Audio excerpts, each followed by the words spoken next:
مولا مجھے اور کوئی حساب نہیں آتا، مجھے یہ نہیں پتا میرے جرم کتنے ہیں، مجھے ایک حساب آتا ہے کہ تیری رحمتوں سے کم ہے۔ مجھے یہ پتا ہے بہت زیادہ ہے، میں مانتا ہوں بڑی خطائیں ہیں، بڑے جرم ہیں، مگر ایک حساب ضرور آتا ہے مجھے کہ جتنے بھی گناہ ہیں تیری رحمتوں سے کم ہیں، میرے جرم اس سے زائد نہ مجھے حساب آئے نہ مجھے شمار آئے۔ مولا اور کوئی کاؤنٹنگ نہیں آتی مجھے، ایک کاؤنٹنگ پتا ہے کہ جتنا تو بڑا رحیم ہے نا، تیری رحمت جتنی بڑی ہے اس کے مقابلے میں میرے گناہ کچھ نہیں۔ اسی کریم سے بھروسہ ہے، اسی رحمان سے بھروسہ ہے۔ بس درود پاک کی کثرت کیجئے، اللہ سے سچی محبت کیجئے، توبہ کیجئے۔ وہ بڑا کریم ہے، وہ رحمان ہے، جو وہ کروڑوں کو بخش رہا ہے تو مجھ جیسے گناہگار کو بخشنا اس کی رحمت کے لیے کیا مشکل ہے۔ اللہ ہم سب کی بخشش فرمائے۔ نیت کر لیں کہ بس انشاءاللہ آج کے بعد درود پاک کی کثرت کریں گے انشاءاللہ۔ آئیے مل کر محبت کے ساتھ باآواز بلند درود پاک پڑھ لیں۔ صلو علی الحبیب صلی اللہ تعالی علی محمد صلی اللہ علیہ وسلم۔ حضرت عمر فاروق رضی اللہ تعالیٰ کے دور مبارک میں ایک نوجوان تھا، بڑا متقی تھا، بڑا پرہیزگار تھا۔ لوگ اس کی نوجوان کی عبادت دیکھ کر حیران ہو جاتے تھے۔ وہ نوجوان جب عشاء پڑھ کے گھر کی طرف جاتا تھا نا تو راستے میں اسے خوبصورت عورت اپنی طرف بلاتی تھی۔ وہ بڑی نیک طبیعت کا مالک تھا، اس کی طرف توجہ نہیں کرتا تھا اور نکل جاتا تھا۔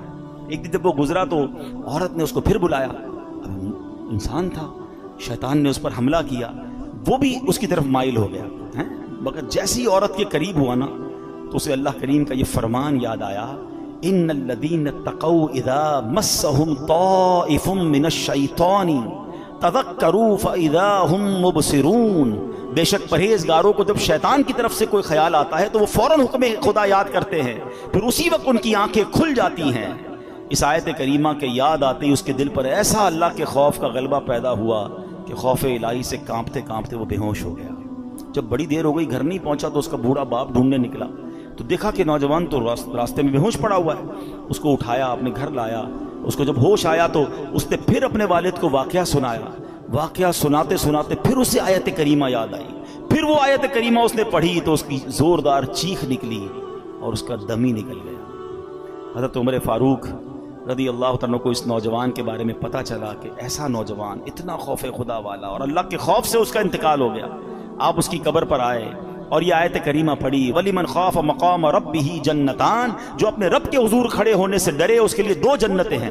حضرت عمر فاروق جب یہ آیت پڑھی نا تو قبر میں سے اس نوجوان نے جواب دیا، اے امیر المومنین، میرے رب نے بے شک مجھے 2 جنتیں عطا فرما دی ہیں۔ ہاں، جب رب بخشنے پہ آتا ہے نا تو کریم ہی جو ٹھہرا تو کرم کے کیا ٹھکانے، تو نوازنے پہ آئے تو نواز دے زمانے۔ بات یہ ہے کہ اللہ سے دوستی بندہ کر لے، اللہ کا خوف تو دل میں رکھے نا۔ چھپ چھپ کر گناہ ہو رہے ہیں، اللہ کو ناراض کیا جا رہا ہے، موج مستی ہو رہی ہے، اللہ کی بارگاہ میں پیش ہونے کی فکر ہی نہیں ہے، یہ نہ کرو۔ تو اب سچی توبہ کر لیجئے، اپنے گناہوں سے معافی مانگ لیجئے، اللہ کے قریب ہو جائیے، اور یقین کریں اللہ معافی مانگنے والوں کو بڑا پسند فرماتا ہے۔ وہ ایسے نوازتا ہے نا، آئے ہے۔ ابھی آپ نے ایک واقعہ سنا، ایک اور واقعہ سناتا ہوں، پھر بیان کمپلیٹ کرتے ہیں۔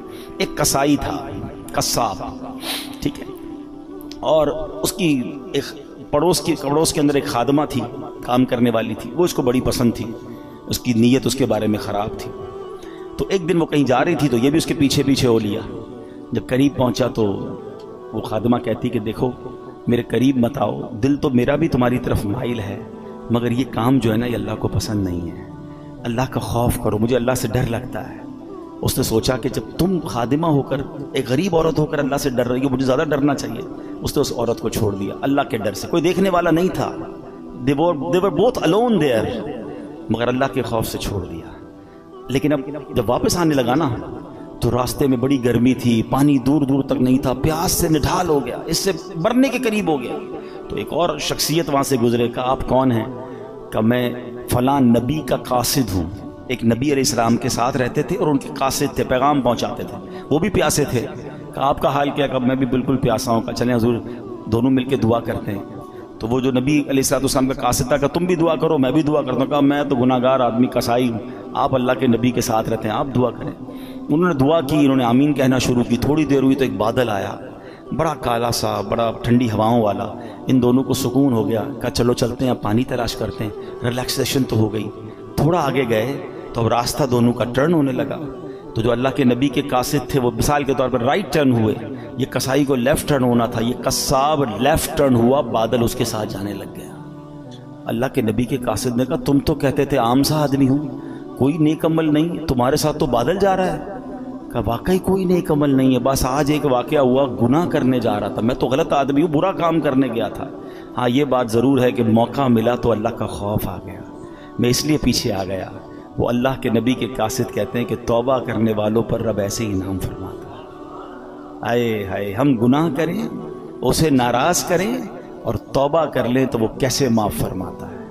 حضرت موسیٰ علیہ السلام کے دور کا ہی واقعہ ہے نا. ایک گاؤں میں بارش نہیں ہو رہی تھی، گاؤں والوں نے کہا کہ چلو مل کے دعا کرتے ہیں. حضرت موسیٰ بھی ہیں، کلیم اللہ بھی ساتھ ہے، 70,000 لوگ جمع ہو گئے. دعا شروع ہوئی، حضرت موسیٰ دعا کرا رہے ہیں. ایوری بڈی ایکسپیکٹنگ کہ اللہ کے نبی ساتھ ہے، کلیم اللہ ہے، بارش تو ہونی ہے، اتنا بڑا مجمع ہے. نو رین، نو کلاؤڈ، بالکل کلین اسکائی. حضرت موسیٰ نے کہا یا اللہ میں دعا کر رہا ہوں، اتنے لوگ آمین کہہ رہے ہیں، بارش نہیں ہو رہی. فرمایا موسیٰ اس پورے مجمع میں ایک بندہ ہے جو پچھلے 40 سال سے مجھے ناراض کر رہا ہے، جب تک وہ بندہ اس مجمع میں ہے نا بارش نہیں ہونی. تو حضرت موسیٰ نے کہا کہ یا اللہ میں اس بندے تک کیسے یہ بات پہنچاؤں. کہ تو کھڑے ہو کر اعلان کر، تیرا کام آواز لگانا پہنچانا میری ذمہ داری ہے. حضرت موسیٰ کھڑے ہو گئے، آپ نے کروایا اے وہ شخص جو 40 سال سے اللہ کی نافرمانی کر رہا ہے، تیری وجہ سے بارش نہیں ہو رہی، تو نکل جائے اس مجمع سے. اب وہ بندہ تو تھا اس کے اندر، اب وہ کبھی دائیں دیکھے کبھی بائیں دیکھے کہ شاید کوئی کھڑا ہو جائے گا، شاید کوئی نکلے گا، کوئی نہیں نکلا. وہ سمجھ گیا بات میری ہو رہی ہے. اب وہ سوچنے لگا کہ میں کھڑا ہو گیا تو پورے شہر کو پتہ چل جائے گا کہ میں ہی وہ گناہ گار ہوں. اس نے پتہ کیا چادر اوڑی اور اللہ کی بارگاہ میں کہتا یا اللہ آج ذلیل ہونے سے بچا لے. میں ہی وہ شخص ہوں، مانتا ہوں میں نے بڑے گناہ کیے، مگر مولا آج میں ذلیل ہو جاؤں گا. لاجیکلی بتاؤ اس کا ذلیل ہونا بنتا تھا کہ نہیں؟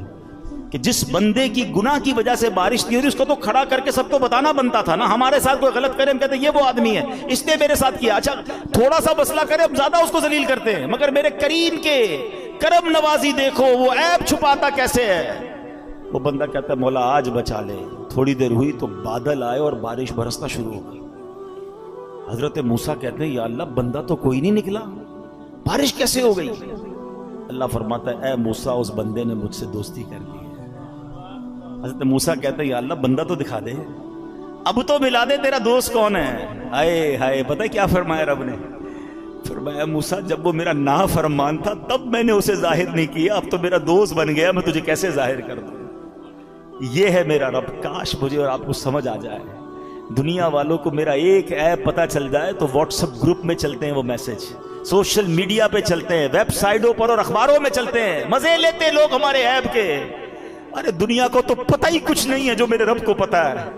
بچپن سے نافرمانیاں کر رہا ہوں، بچپن سے اسے ناراض کر رہا ہوں، چھپ چھپ کے گناہ کر رہا ہوں، وہ سب جانتا ہے. مگر کیسا کریم ہے، صرف چھپا نہیں رہا. وہ صرف چھپاتا تھا وہ بھی بڑی مہربانی تھی، وہ عزتیں بھی دے رہا ہے، وہ نعمتیں بھی دے رہا ہے، وہ مجھے کھلا بھی رہا ہے، وہ مجھے بڑا بھی کر رہا ہے، مجھے رزق بھی دے رہا ہے، مجھے میری فیملی کا سکھ بھی دے رہا ہے، مجھے دولت بھی دے رہا ہے، کیونکہ دے تو وہی رہا ہے نا. اس کو سب پتا ہے، وہ پھر بھی دے رہا ہے. اس کو سب پتا ہے، پھر بھی ہم اس سے دوستی نہیں کرتے، پھر بھی ہم اس کو راضی نہیں کرتے. کب تک اسے ناراض کرو گے بھائی؟ آج کر لو توبہ، آج کر لو اس سے دوستی. وہ شاعر کہتے ہیں نا تجھے تو خبر ہے میں کتنا برا ہوں، تجھے تو خبر ہے میں کتنا برا ہوں، تو عیبوں کو میرے چھپایا الہی، تو عیبوں کو میرے چھپایا الہی. تو آج سچی توبہ کر لے، چھوڑ دے گناہ. اگر نماز قضا ہو رہی ہے اب نماز قضا نہ کریں. شب برات کروڑوں بخشے جائیں گے مگر حدیث میں 6 قسم کے گناہ گار بتائے گئے جو نہیں بخشے جائیں گے. ہاں، شراب کا عادی نہیں بخشا جائے گا، ماں باپ کا نافرمان نہیں بخشا جائے گا، زنا کرنے والا بدکاری کا عادی نہیں بخشا جائے گا، رشتہ داریاں کاٹنے والا نہیں بخشا جائے گا، چغل خور نہیں بخشا جائے گا، ایک روایت کے مطابق تکبر والا لباس پہننے والا نہیں بخشا جائے گا، تصویریں بنانے والے مجسمے بنانے والے نہیں بخشے جائیں گے. خدا را آج توبہ کر لیجئے، راضی کر لیجئے اللہ کو. اگر یہ گناہ ہو بھی گئے نا تو بڑا کریم ہے، توبہ کریں اور نیت کریں کہ آج کے بعد ہماری کوئی نماز قضا نہیں ہوگی. آج کے بعد انشاءاللہ نہ شراب کے پیئیں گے، نہ شرابیوں کے قریب جائیں گے انشاءاللہ. ایسی محفلوں میں بھی نہ جائیں کہ جو ہمیں ان گناہ گاروں کے ساتھ بیٹھ کر آپ کیسے امید رکھتے ہیں کہ میں شرابیوں، جواریوں، بدکاروں کے ساتھ بیٹھ کر اللہ کا نیک بندہ ہو جاؤں گا اور اللہ مجھ سے راضی ہو جائے گا. تھوڑے دنوں پہلے تو کووڈ وائرس آیا تھا، ڈسٹنس کیسا رکھتے تھے؟ Social distance. سوشل کتنا سمجھ آ گئی تھی، نہیں بھائی دور رکھو اس کو، اس کے اندر وائرس ہے یا وائرس جیسی سمٹمز ہیں. ادھر لعنت برس رہی ہے شرابیوں پر، تم اس کے ساتھ بیٹھے ہو. جو بدکار ہیں، جو جوئے کھیل رہے ہیں، آپ کہتے ہیں میں نہیں پیتا، میں بیٹھتا ہوں. کیوں بیٹھنا ہے ان کے ساتھ؟ جدھر میرا رب ناراض ادھر اس کے ساتھ میں نے کیوں بیٹھنا ہے؟ اچھی محفلوں میں آیا کریں، اچھے لوگوں میں بیٹھا کریں. دعوت اسلامی کا ماحول آپ کے سامنے جو الحمدللہ ہمیں اللہ کی رحمت سے ہمیں نیک لوگوں کے ساتھ بیٹھ کر سدھرنے کا موقع ملتا ہے. اور قبر اگر روشن کرنی ہے نا، آج قبر کی بات ہو رہی ہے نا، تو قبر روشن کرنے کے لیے سب سے پہلی چیز عقیدہ ہے. اللہ پاک سے متعلق، رسولوں، صحابہ، اہل بیت سے متعلق، اولیاء کرام کے بارے میں سب عقیدہ بالکل ہمارا قرآن و سنت کے مطابق ہونا چاہیے. ہم نیک کام کرتے رہیں، 5 وقت پابندی سے نماز پڑھیں، مسجد میں با جماعت نماز ادا کریں، جتنے فرائض و واجبات ہیں ان پر عمل کریں، زکوٰۃ ہم پر فرض ہے تو زکوٰۃ پوری ادا کریں، روزے رکھیں، لوگوں کے ساتھ حسن سلوک سے پیش آئیں، قرآن کریم کی تلاوت کریں، درود پاک کی کثرت کریں، ذکر اللہ کی کثرت کریں. انشاءاللہ یہ سارے کام قبر روشن کرنے والے کام ہیں. اور سبحان اللہ ایک اور بڑا پیارا عمل ہے، حدیث پاک میں آیا ان الصدقہ لتطفئ علی اہلھا حر القبور. بے شک صدقہ کرنے والوں کو صدقہ قبر کی گرمی سے بچاتا ہے. وانما یستظل المؤمن یوم القیامۃ فی ظل صدقاتہ. اور بلا شبہ مسلمان قیامت کے دن اپنے صدقے کے سائے میں ہوگا. خوب صدقہ و خیرات کرنا چاہیے. حدیث پاک میں آتا ہے صدقہ برائیوں کے 70 دروازوں کو بند کرتا ہے. صدقہ دینے والا قیامت کے دن اپنے صدقے کے سائے میں ہوگا. صدقہ گناہوں کو ایسے مٹا دیتا ہے جیسے آگ پانی کو بجھا دیتا ہے. تو ان مہینوں میں اللہ کی راہ میں خرچ کریں، اپنے غریب مسلمانوں پر خرچ کریں، اپنے رشتہ داروں پر خرچ کریں، اپنے ملازمین پر ذرا تھوڑی سی آسانی کریں. اچھا ہم ایک بڑا جملہ آج کہنے لگ گئے ہیں، بھائی مشکل ہو تو مجھ سے مانگ لینا، چاہیے ہو تو مجھے بتا دینا. سفید پوش آدمی بتائے گا نہیں آپ کو. میں آپ کو ایک فارمولہ بتا دیتا ہوں، ویسے آپ کو بھی پتا ہے لیکن شاید وہ سمجھنے کے لیے لوگ تیار نہیں ہیں. جس کی بھی اس وقت 40-50 ہزار سے کم آمدنی ہے نا، وہ بیچارہ ہینڈ ٹو ماؤتھ ہی ہے. وہ نہ بھی بتائے تو آپ اس کو دے دیں، اس کو ضرورت ہے. یعنی ہم کیوں یہ کہتے ہیں کوئی مجھے مانگے تب میں دوں گا؟ مانگنے پر مجبور کر رہے ہیں آپ کو، اور مجھے رب بن مانگے نہیں دے رہا. آپ یہ بنو نا. اب ہم سحری افطاریاں بہت سارے لوگ مسجدوں میں کراتے ہیں، میں کہتا ہوں کرانا چاہیے، لیکن آپ سوچیں مسجد میں نمازی پھر بھی سحری افطاری میں بہت اچھا کھا لیتے ہیں. کئی ہماری بہنیں مسجد میں تو نہیں آ سکتی نا، ان کے گھر میں کیا بنتا ہوگا؟ آپ گھروں میں پہنچانے کی عادت بنائیں. گھروں روڈوں پہ سحری افطاری ہو رہی ہے ٹھیک ہے، لیکن اس سے زیادہ ضروری ہے کہ آپ بغیر بتائے کسی کے دروازے پر آپ کے، میں کہتا ہوں ڈھونڈنے کی بھی ضرورت نہیں ہے. آپ کے اپنے ملازمین دیکھ لو یار، آپ کے اپنے رشتہ دار دیکھ لو، اپنے پڑوسی دیکھ لو.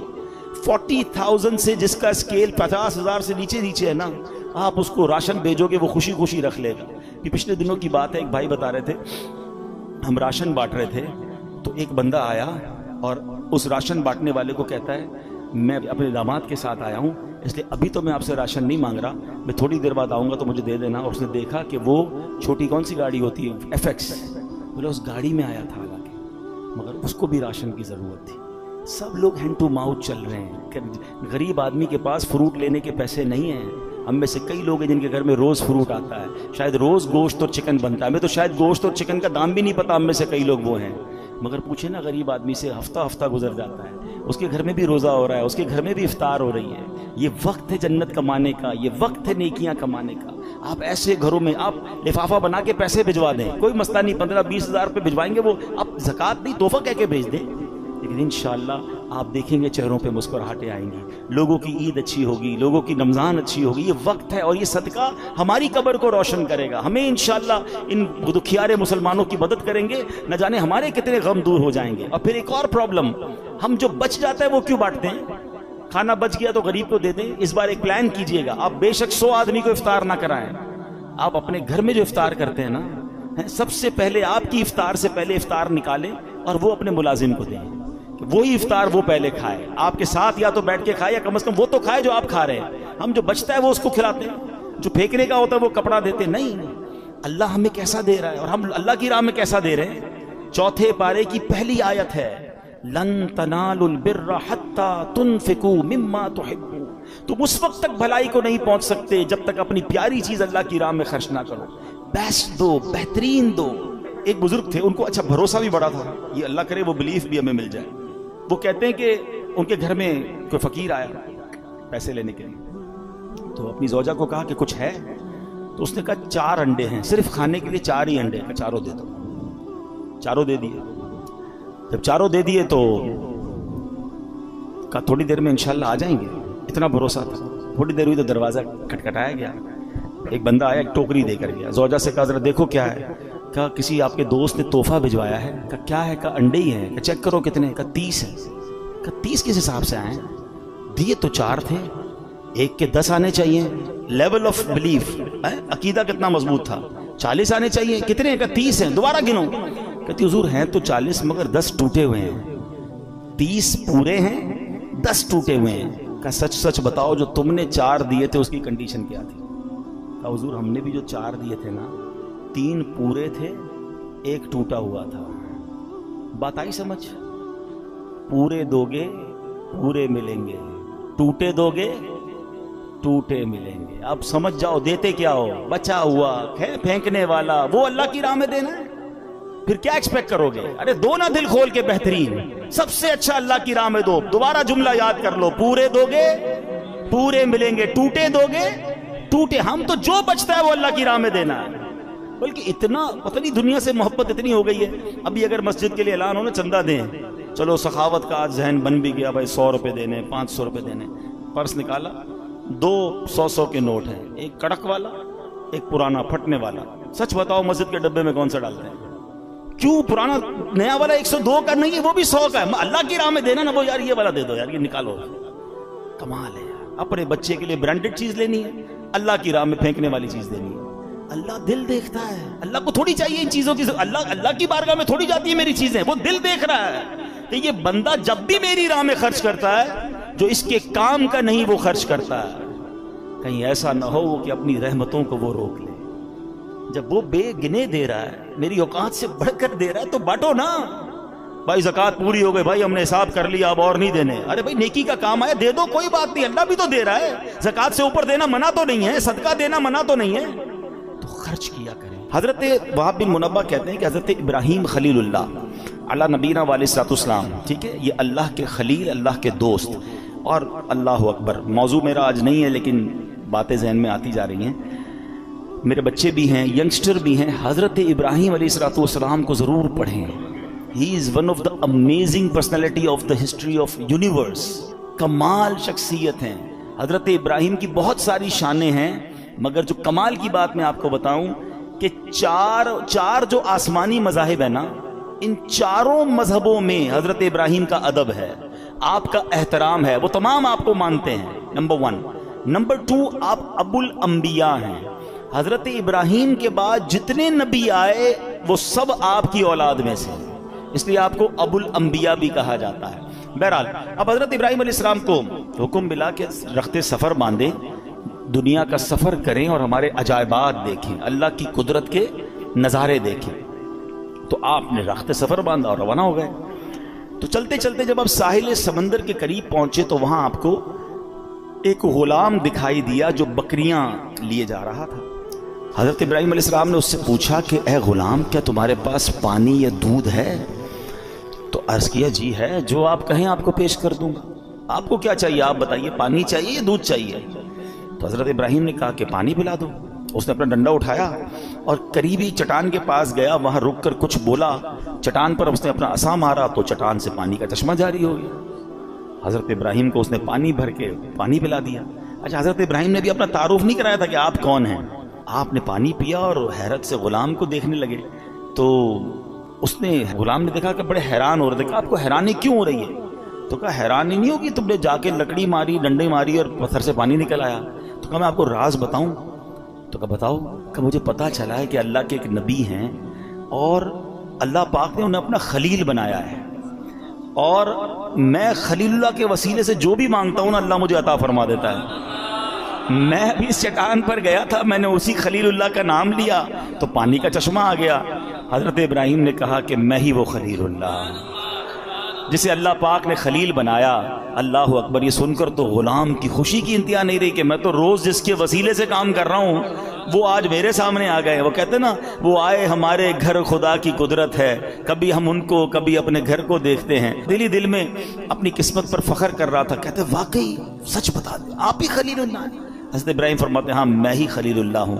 اللہ اکبر. یہ سننا تھا کہ وہ غلام بے ہوش ہو کر گرا, یعنی خوشی کے مارے اسے کنٹرول نہیں ہوا اور اس کی روح قبض ہو گئی. روایت میں آتا ہے اس وقت آسمان سے ایک نور اترا اور اس نور نے خوش نصیب غلام کی لاش کو ڈھانپ لیا. جب وہ نور چھٹا تو پتہ نہیں چلا وہ لاش کہاں گئی. وہ نور سے اٹھا لیا گیا, یہ زمین میں دفن کر دیا گیا. یہ ایک واقعہ آپ کے ساتھ ہوا. آپ اور آگے بڑھے, ایک پہاڑ پر پہنچے, وہاں ایک گھر تھا, اس کے 2 دروازے تھے. آپ علیہ السلام اندر داخل ہوئے. اندر ایک تخت تھا, اس کے اوپر کسی کی لاش رکھی ہوئی تھی اور اس کے اوپر 70 خوبصورت حلے, خوبصورت لباس ڈالے ہوئے تھے اور سر کے پاس ایک تختی رکھی ہوئی تھی. لاش, اس کے اوپر 70 قسم کے ڈریسز اور ایک تختی تھی. تو حضرت ابراہیم علیہ السلام نے جب اس تختی کو پڑھا تو اس پر پتہ ہے کیا لکھا تھا؟ میں شداد بن عاد ہوں, میں 1000 سال زندہ رہا, میں نے 1000 لشکروں کو شکست دی, میں نے ہی شہر ارم بنایا, مگر افسوس جب میری موت کا وقت قریب آیا تو میری ساری تدبیریں رد ہو گئیں. میں نے دنیا بھر سے ڈاکٹروں کو جمع کیا, کوئی بھی میری موت کو ٹال نہ سکا.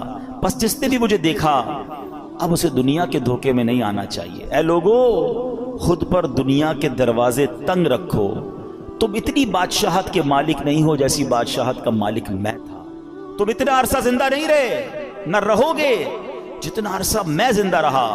تم اتنا جمع نہیں کر سکو گے جتنا میں نے جمع کیا. ہاں ہاں سن لو, دنیا دھوکے باز ہے, قاتل ہے, اپنے طلبگار کے ساتھ کھیل کھیلتی رہتی ہے. یہ عجوبہ دیکھ کر حضرت ابراہیم علیہ السلام واپس تشریف لے آئے. شاعر کہتے ہیں نا, بے وفا دنیا پہ مت کر اعتبار, تو اچانک موت کا ہوگا شکار.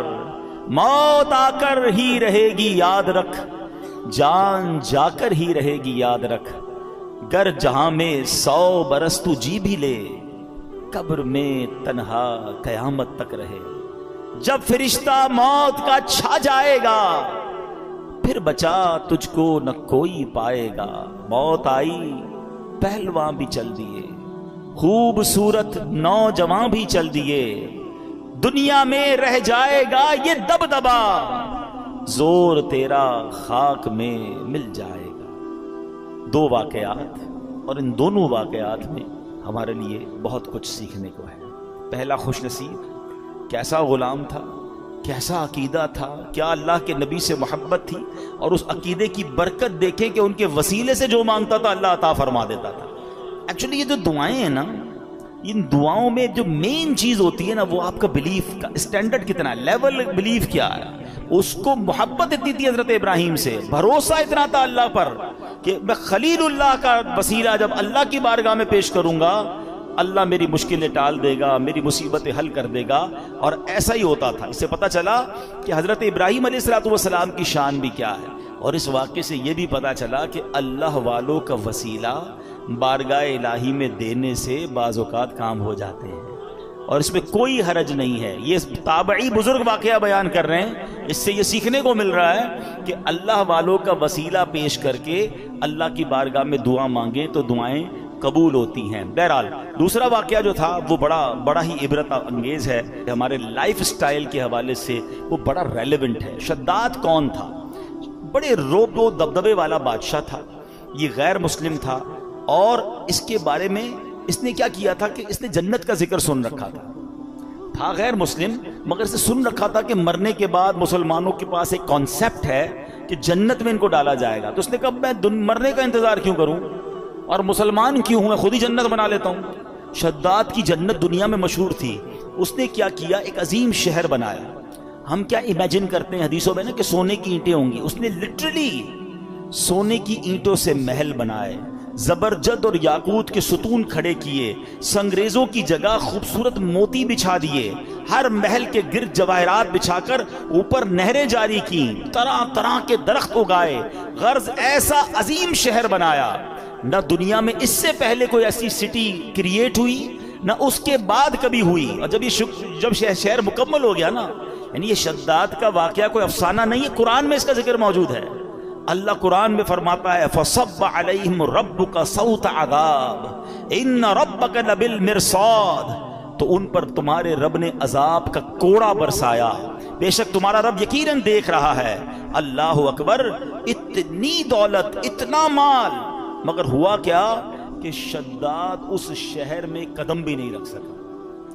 جب وہ کریٹ ہو گیا، جب اس کی اوپننگ سیریمنی کا وقت آیا، شداد کو بلایا گیا کہ جناب اب آپ نے اس شہر میں داخل ہونا ہے جو آپ نے جنت دنیا میں بنائی ہے، مگر اس سے پہلے اسے موت نے آ لیا۔ جہاں میں ہے عبرت کے ہر سو نمونے، مگر تجھ کو اندھا کیا رنگ و بو نے، کبھی غور سے بھی یہ دیکھا ہے تو نے، جو آباد تھے وہ محل اب ہیں سونے، جگہ جی لگانے کی دنیا نہیں ہے، یہ عبرت کی جا ہے تماشا نہیں ہے۔ ایسے کئی واقعات آپ نے بھی دیکھے ہوں گے، اپنی لائف میں دیکھے ہوں گے۔ بڑی تیاری کرتا ہے انسان، بڑی پلاننگ کرتا ہے، ابھی یہاں پہنچنا ہے، ابھی یہ گھر کمپلیٹ کروں گا، ابھی یہ بلڈنگ بنا لوں گا، ابھی بزنس سیٹل کروں گا، ابھی فلاں ملک پہنچ جاؤں گا، اور اچانک اس کی زندگی کا وقت پورا ہو جاتا ہے۔ آپ کو پتہ ہے شب برات جو رات ہے، وہ رات کون سی رات ہے کہ اس رات فیصلے ہونے ہیں، اس رات یہ لکھا جانا ہے۔ جی ہاں، روایتوں میں مضمون ملتا ہے کہ یہ وہ رات ہے کہ جس رات یہ ڈیسیشن لیا جائے گا کہ اگلے سال کس نے مرنا ہے۔ یہ وہ رات ہے جس رات فیہا یفرق کل امر حکیم، قرآن کہتا ہے اس رات میں ہر حکمت والا کام بانٹ دیا جاتا ہے۔ نصف شعبان کی جب رات آتی ہے نا، حضرت عطا بن یسار فرماتے ہیں کہ 15th نائٹ آف شعبان جب رات آتی ہے تو حضرت ملک الموت کو ایک چھوٹی کتاب، ایک صحیفہ دیا جاتا ہے، حکم دیا جاتا ہے، اس میں جن کے نام لکھے ہیں ان کی روح اس سال قبض کر لینا۔ یہ ڈیوٹی دے دی جائے گی کہ اس اگلے سال میں کس نے دنیا سے جانا ہے۔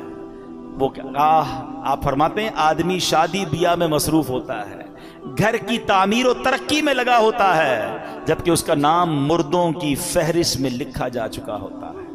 بے وفا دنیا پہ مت کر اعتبار، تو اچانک موت کا ہوگا شکار، موت آ کر ہی رہے گی یاد رکھ، جان جا کر ہی رہے گی یاد رکھ۔ ذرا تھوڑا سا امیجن کرو نا، 2023 شب برات میں ہمارے ساتھ کچھ لوگ تھے جو آج نہیں ہیں۔ اٹ مینز ان کا نام اس رات ڈیسائیڈ ہو چکا تھا اور وہ ڈیلیور کر دیا گیا تھا۔ ہمیں نہیں، ان کو بھی نہیں پتا تھا، ہمیں بھی نہیں لگتا تھا یار یہ تو آس پاس ہی رہتے ہیں، یار یہ کدھر جائے گا، مگر he is not with us right now. کہاں ہیں؟ اپنی قبر میں۔ اگلی شب برات پھر آنی ہے، ہو سکتا ہے پھر مسجد میں اجتماع ہوگا، ہو سکتا ہے میں نہ ہوں، ہو سکتا ہے آپ نہ ہوں۔ کس بات کا غرور ہے یار، کس بات کی پلاننگ ہے؟ اتنے جنازے اٹھنے کے بعد بھی ہمارے اوپر غفلت ہے۔ میں ریسنٹلی ایک واقعہ ہوا ہے، بہت ہی میرے کلوز فرینڈ ہے، میں نام نہیں لوں گا، ان کے رشتہ دار یہاں موجود ہیں، مگر اس لیے وہ واقعہ بیان کر رہا ہوں کہ بہت کچھ سیکھنے کو ہے ہمارے لیے اس میں۔ ابھی پچھلے دنوں کی بات ہے، دنیا بھر سے لوگ جرمنی میں جمع ہوتے ہیں، ایک بزنس جو ہے وہ ایگزیبیشن لگتا ہے، ایمٹیکس ہیں، بڑے بڑے بزنس مین جاتے ہیں وہاں پر۔ اس بار اتفاقاً مجھے بھی جانے کا موقع ملا، ہماری نیت بزنس کی نہیں تھی، ہم الحمدللہ یہ نیت لے کر گئے تھے کہ جب دنیا بھر کے بزنس کمیونٹی کے لوگ جمع ہو رہے ہیں تو کیوں نہ ہم، ویسے ہی جرمنی میں دعوت اسلامی کا بڑا کام ہے، تو ہم نے سوچا کہ ہم اپنا دعوت اسلامی کا کام بھی دیکھ لیں گے اور اس ایگزیبیشن میں جا کر بھی اسلام کی دعوت، نیکی کی دعوت اور لوگوں کو اللہ رسول کی بات پہنچائیں گے۔ میرے بہت اچھے وہ دوست بھی تھے، بہت، اگر وہ آج حیات ہوتے تو آج ہمارے اجتماع میں ہوتے، وہ اس مسجد میں بھی اجتماع میں آتے تھے، اتنا ہماری، یعنی سمجھ لیں ہماری اس فیملی کا حصہ تھے وہ، ٹھیک ہے نا۔ کیا ہوا اب دیکھیں، مطلب کہاں موت آ سکتی ہے، کیسے موت آ سکتی ہے، اب ذرا سمجھیے گا۔ اچھا میں اور آپ آج تک جب بھی جہاز میں بیٹھے ہیں ہمیں ایک ہی ٹینشن ہوتی ہے، جہاز گر نہ جائے، ایسا ہی ہے نا، سیٹ بیلٹ باندھ لیں، جہاز جب ببل کرتا ہے تو ہمیں گھبراہٹ ہوتی ہے کہ یار جہاز کریش ہو گیا تو مر جائیں گے۔ وہ جہاز میں بیٹھے، وہ جہاز کریش نہیں ہوا، 200-300 مسافر تھے، سب جرمنی پہنچے، مگر جہاز میں کم و بیش 35,000 فٹ کی بلندی پر ان کی روح قبض ہو گئی۔ وہ جہاز میں تھے، میں جرمنی ایئرپورٹ پہ لینڈ ہوا، مجھے میسج آیا، مجھے یقین نہیں آیا، میں نے کہا اچھا، میسج بھی بڑا عجیب تھا کہ فلاں بھائی کا جہاز میں انتقال ہو گیا اور ابھی کچھ گھنٹوں بعد جرمنی فلائٹ اترے گی۔ میں نے کہا یار جہاز میں انتقال ہوا ہے تو خبر کیسے باہر آ گئی؟ اب تو خیر جہاز میں انٹرنیٹ آ گیا ہے۔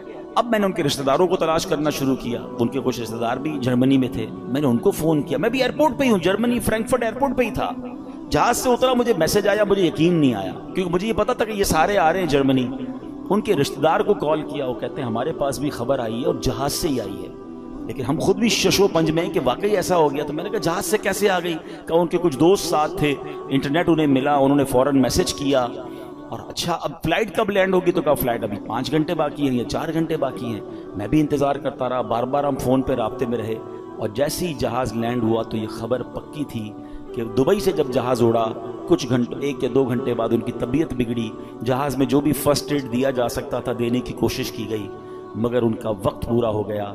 نماز پڑھ کر دبئی ایئرپورٹ پہ بتایا، انہوں نے وضو کیا، اسلامی اپنے دوستوں کو کہا چلو یار نماز پڑھ لیں، انہوں نے نماز پڑھی، ماشاءاللہ نیک آدمی تھے، نمازی آدمی تھے، ہماری محفل و اجتماعات میں آتے تھے، اور جہاز کے اندر ان کا انتقال ہو۔ اللہ پاک ان کی مغفرت فرمائے، ان کے درجات بلند فرمائے، جنت الفردوس میں اعلیٰ مقام عطا فرمائے۔ بہرحال الحمدللہ وہاں دعوت اسلامی کا نیٹ ورک تھا، وہاں پر ان کو ماشاءاللہ غسل بھی سنت کے مطابق دیا گیا، اللہ کی رحمت سے نگران شورا وہاں موجود تھے، انہوں نے جنازہ پڑھایا، دنیا بھر کے بزنس کمیونٹی کے لوگوں نے جنازے میں شرکت، دعوت اسلامی کا مرکز فرینکفرٹ فیضان مدینہ میں یہ سب ہوا۔ مطلب یوں دیکھا جائے تو آخری جو فیونرل تھا یا آخری جو ان کے جو رسمیں تھی وہ تو بہترین ہو گئی، لیکن ہم سب کو وہ ایک پیغام دے کر گئے، جگہ جی لگانے کی دنیا نہیں ہے، یہ عبرت کی جا ہے تماشا نہیں۔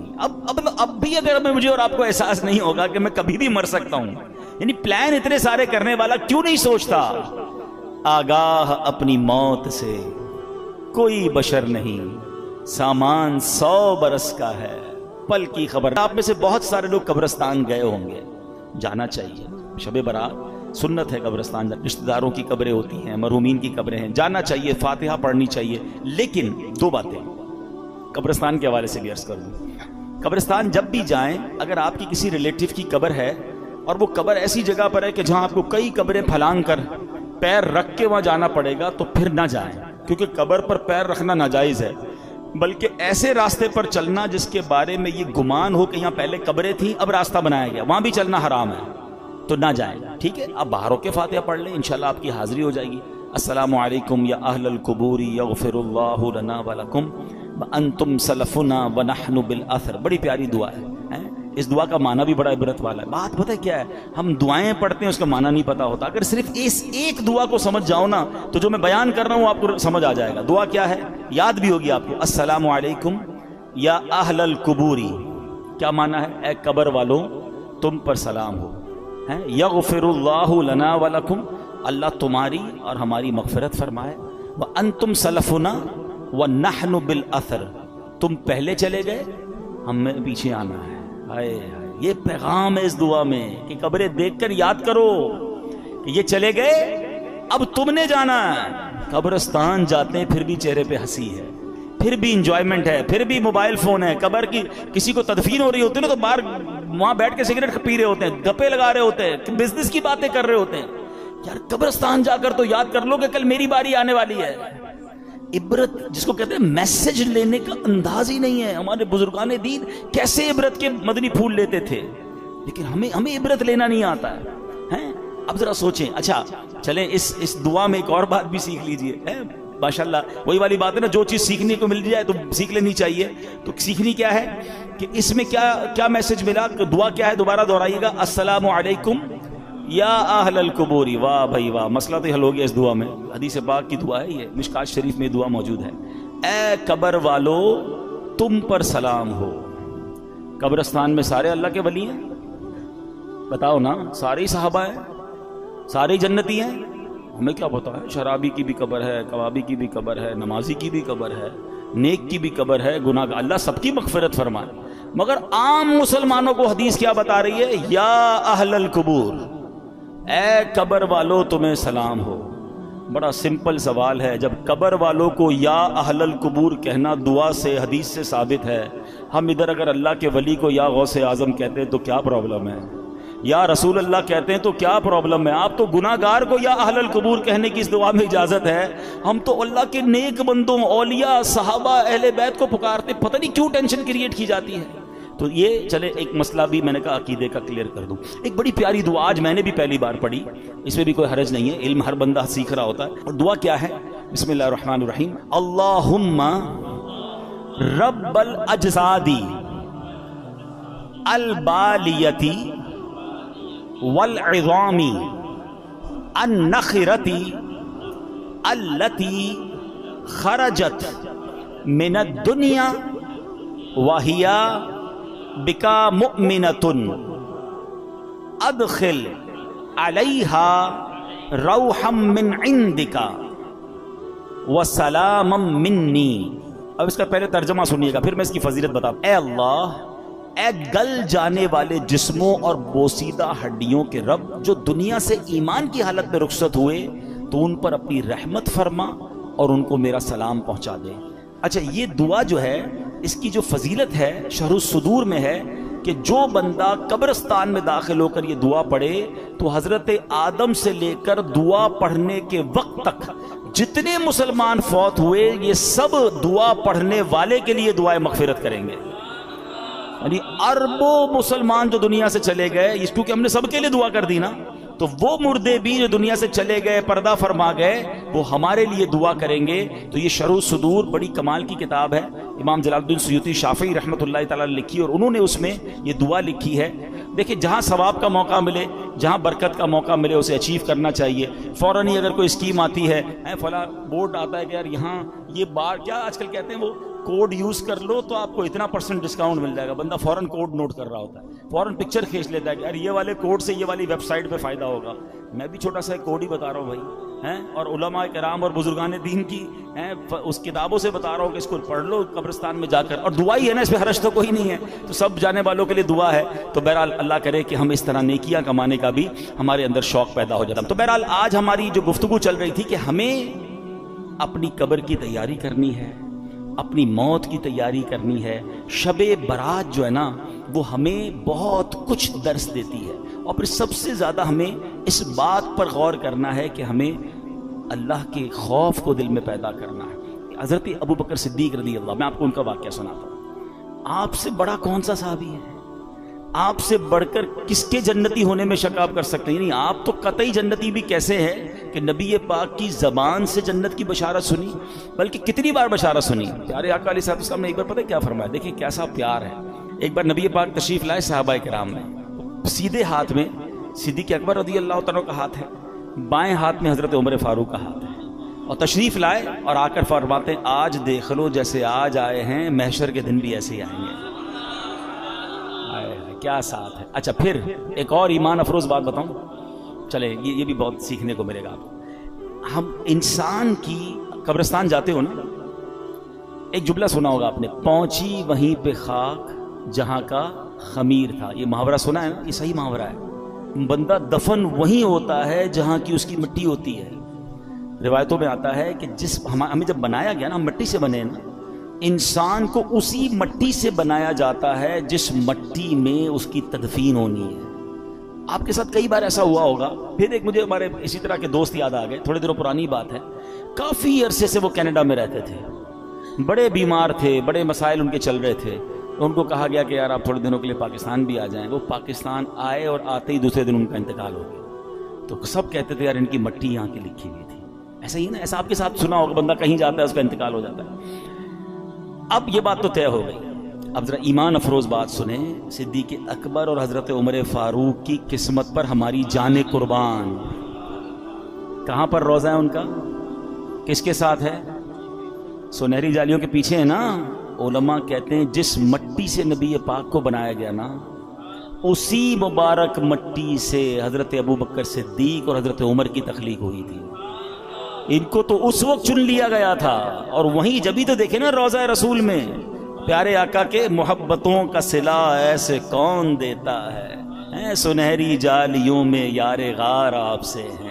نبی پاک کے ساتھ جلوہ فرمائے تو حضرت ابوبکر صدیق اس قدر بڑا مرتبہ. مگر خوف خدا دیکھو یار, ہم گناہوں سے بھرے ہوئے صبح و شام گناہ کریں اور شرم نہیں آتی, قبر یاد نہیں آتی, اللہ کی بارگاہ میں پیش ہونا یاد نہیں آتا. صدیق اکبر کو دیکھیں, فرماتے کہ آپ نے ایک دن بیٹھے ہوئے تھے, آخرت کے احوال پر غور و فکر کر رہے تھے. خیالوں ہی خیالوں میں قیامت کا منظر آپ کے سامنے آ رہا تھا کہ کیسے آسمانوں کو لپیٹ لیا جائے گا, کس طرح پہاڑ روئی کے گالوں کی طرح ہوا میں اڑیں گے, ستارے جھڑ جائیں گے, ایسے ہولناک انداز میں قیامت قائم ہوگی, پھر محشر کا میدان, میزان عمل, جنت اور دوزخ کا معاملہ. آپ غور کر رہے پھر اتنا خوف خدا کا غلبہ ہوا کہ آپ نے تڑپ کر کہا کہ کاش میں سبز گھاس ہوتا, مجھے کوئی جانور کھا جاتا, کاش مجھے پیدا ہی نہ کیا جاتا. کون کہہ رہا ہے؟ قطعی جنتی, جنتی جن کی صدقے جنت میں جائیں گے, حضرت صدیق اکبر. لیکن اتنا خوف ہوا نا, تو پھر کیا ہوا؟ آیت کریمہ نازل ہوئی. سورہ رحمان میں اور آپ یہ آیت پڑھتے ہیں, مگر اس آیت کے شان نزول میں ایک واقعہ یہ لکھا ہے کہ this is the reason why this آیت reveal, یہ آیت نازل ہوئی. وَلِمَنْ خَافَ مَقَامَ رَبِّهِ جَنَّتَانِ, جو اپنے رب کے حضور کھڑے ہونے سے ڈرے اس کے لیے 2 جنتیں ہیں. یہ جو خوف ہے نا, یہ جو فیئر ہے, یہ جو ڈر ہے, یہ بڑے کام کروا دیتا ہے. سچی توبہ کدھر پہنچا دیتی ہے. کتنا بڑا انعام دیا کہ صدیق اکبر رضی اللہ عنہ کا جو یہ خوف تھا جس کی وجہ سے یہ آیت نازل ہوئی, فرمایا آپ کا مقام یہ ہے کہ آپ کے لیے 2 جنتیں ہیں. رب نے گویا یہ قرآن میں پیغام دے دیا کہ جو اللہ کی بارگاہ پہ کھڑے ہونے سے ڈرے اس کے لیے 2 جنتیں ہیں. اللہ پاک ہمیں عمل کرنے کی توفیق عطا فرمائے. رب کریم ہم سب کی مغفرت فرمائے, ہمارے گناہوں کو معاف فرمائے, ہمارے ماں باپ کو بخش دے. بس اللہ سے یہ دعا ہے ہمیں درازی عمر بالخیر عطا کر دے, ہمارے رزق میں برکت عطا فرما. آمین بجاہ النبی الامین صلی اللہ تعالی علیہ وسلم.